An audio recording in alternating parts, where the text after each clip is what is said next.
ഇതാണ് കായലിലെ ഐസ് കച്ചവടം.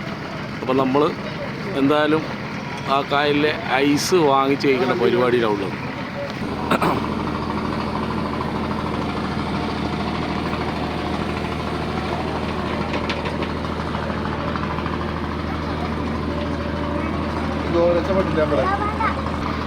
ഐസ് വണ്ടി ഇങ്ങനെ അടുത്തുകൊണ്ടിരിക്കുകയാണ്. കുട്ടികൾ ഇവിടെ തയ്യാറായിട്ട് നിൽക്കുകയാണ്. കായലിൽ നിന്നൊരു ഐസ് വാങ്ങിച്ച് കഴിച്ചാൽ എന്താണെന്നാണ് എല്ലാവരും ചോദിക്കുന്നത്. അപ്പോൾ ഐസ് വേണ്ടുന്ന ആളെല്ലാം വന്നോ, പിന്നെ കിട്ടൂല. ഇത് ഐസ് വണ്ടി നമുക്ക് ഇത് ആക്കാരെ അടുപ്പിച്ച് വരുന്നുണ്ട്. ഐസ് വണ്ടി ഇവിടെ വരിക, ഇല്ലല്ലേ? ഇതാ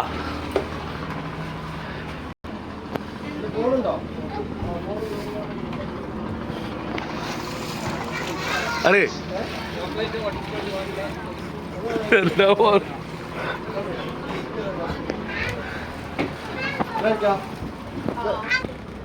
ഇതാ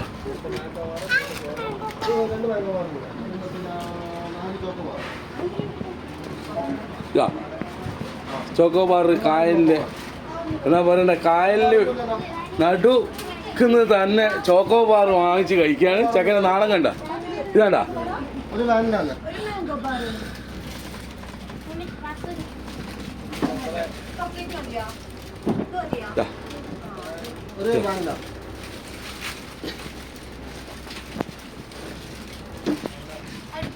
ഇതാണ് കായലിന്റെ നടുക്കുന്നുള്ള ഐസ് കച്ചവടം, ഐസ്ക്രീം കച്ചവടം, ചോക്കോബാർ കച്ചവടം.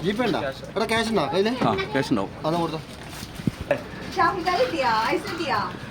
ഓക്കെ അല്ലേ? അപ്പോൾ ഐസുകാരന് പൈസ കൊടുത്തു, ഐസ്ക്രീംകാരന് പൈസ കൊടുത്തു.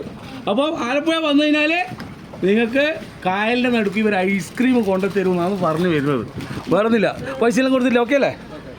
എനിക്കും കിട്ടി ആ വകയിൽ എന്തോ ഒരു ബാർ.